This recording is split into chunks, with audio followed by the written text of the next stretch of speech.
Subscribe to my channel and press the bell icon for latest updates.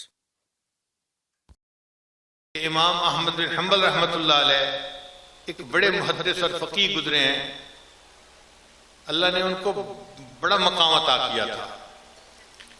بڑھاپا تھا تو انہوں نے ایک دوسری بستی میں جانا تھا کسی کام کے لیے, نجی کام تھا. انہوں نے سوچا کہ بجائے اس کے کہ میں کسی کو اپنے ساتھ خادم کے طور پہ لے جاؤں, میں اکیلا چلا جاتا ہوں اور کام کر کے آ جاتا ہوں. چنانچہ امام صاحب سفر پہ چل پڑے. ایک تھیلا تھا جس میں ضرورت کی کوئی سفر کی چیز تھی, زاد رہا تھا اور چل پڑے. مغرب کا وقت ہوا تو ایک بستی میں آپ نے مغرب کی نماز پڑھی, عشاء کی نماز پڑھی. خیال یہ تھا کہ عشاء کی نماز پڑھ کے میں مسجد کے اندر ہی رک جاؤں گا, جب صبح ہوگی تو پھر میں اگلا سفر کل کر لوں گا. آپ عشاء کی نماز پڑھ کے بیٹھے تو تھوڑی دیر کے بعد مؤذن وارد ہو گیا. بڑے میاں یہاں کیوں بیٹھے ہو, آپ چلو, میں نے تو مسجد کو بند کرنا ہے. تو امام صاحب سوچ میں پڑ گئے, میں نے تو رات گزارنے کی نیت کی تھی اور یہ کہتا ہے کہ چلو مسجد سے. تو اٹھتے اٹھتے تھوڑی دیر ہو گئی تو وہ مؤذن گرم ہو گیا, غصے میں آ گیا. بڑے میاں جلدی نہیں کریں گے نا تو میں آپ کی گٹری اٹھا کے مسجد سے باہر پھینک دوں گا, جلدی کرو. تو امام صاحب بڑے حیران, دل میں دعا کی, یا اللہ کیا آپ مجھ سے ناراض ہو گئے ہیں کہ میں آپ کے گھر میں بیٹھ ہی نہیں سکتا, یہ کیا میرے اوپر بندہ آپ نے مسلط کر دیا کہ یہ مجھے بھگا رہا ہے یہاں مسجد سے. خیر امام صاحب ذرا دل گرفتہ تو ہوئے مگر مسجد سے باہر تشریف لائے.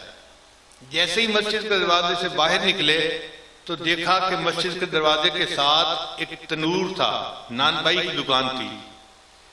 جیسے افغانی نان لوگ خریدتے ہیں نا, تنور پہ لگتے ہیں تو لوگ خریدتے ہیں, تو وہ روٹیاں پکا رہا تھا. تو امام صاحب نے سوچا ٹھنڈ ہے, ادھر ادھر جاؤں گا تو ٹھنڈ لگے گی, بہتر ہے کہ میں تنور کے قریب ہی بیٹھ کے وقت گزار لیتا ہوں. تو امام صاحب نے اس نوجوان سے پوچھا کیا میں آپ کے قریب یہاں بیٹھ سکتا ہوں, آپ اپنا کام کرتے رہنا, میں بیٹھا رہوں گا. اس نے کہا بڑے میاں بیٹھ جاؤ. تو امام صاحب بیٹھ گئے. اب امام صاحب نے اس نوجوان کی جب دیکھا, وہ روٹی آٹے کا پیڑا بناتا تو استغفر اللہ پڑھتا, پھر اس کی روٹی بناتا تو استغفر اللہ پڑھتا, پھر جب روٹی تنور میں لگاتا تو استغفر اللہ, جب روٹی پک جاتی اس کو نکالتا تو استغفر اللہ. ہر سٹیپ پہ وہ استغفر اللہ پڑھتا رہا. امام صاحب اس کو کافی دیر بیٹھ کے دیکھتے رہے. پھر امام صاحب مسکرائے, اس کی طرف دیکھا, نوجوان تو کتنا خوش نصیب ہے کہ تو اتنی کثرت کے ساتھ استغفار کرتا ہے. اس نے کہا حضرت مجھے یہ عادت پڑ چکی ہے, کئی سال سے میرا معمول بن گیا ہے, اور اس کی وجہ سے اللہ تعالیٰ نے مجھے مستجاب الدعوات بنا دیا ہے. میں جو دعا مانگتا ہوں اللہ میری ہر دعا قبول کرتے ہیں. جب اس نے یہ کہا تو امام صاحب اور حیران ہوئے, اور امام صاحب نے اس کی طرف مسکرا کے پھر دیکھا اور کہا کہ تو مستجاب الدعوات ہے, تیری زندگی کی ہر دعا قبول ہوئی ہے. اس نے سوچا اور کہا کہ امام صاحب, اس نے کہا کہ بڑے میاں میں نے جو دعا مانگی زندگی میں قبول ہوئی, صرف ایک دعا مانگی تھی جس کا انتظار ہے کہ کب قبول ہوگی. امام صاحب نے کہا تو نے کون سی دعا مانگی تھی؟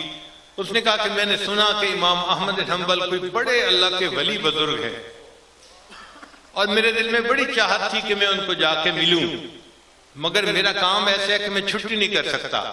تو میں نے دعا مانگی تھی اللہ مجھے امام احمد بن حنبل سے ملاقات عطا فرما دینا. تو ابھی تک میری یہ دعا قبول نہیں ہوئی, اس کی وجہ سب دعا قبول ہو گئی. امام صاحب آگے بڑھے اور اس کو سینے سے لگا لیا, مبارک ہو اللہ نے تیری اس دعا کو بھی قبول فرما لیا, میرا نام احمد بن حنبل ہے. استغفار سے اللہ تعالیٰ بندے کو مستجاب الدعوات بھی بنا دیتے ہیں, گناہ بھی معاف کر دیتے ہیں, اور زندگی کی سب پریشانیاں ختم کر دیتے ہیں. اللہ اللہ اللہ لا الہ الا اللہ لا الہ الا اللہ لا الہ الا اللہ لا الہ الا اللہ لا الہ الا اللہ لا الہ الا اللہ لا الہ الا اللہ لا الہ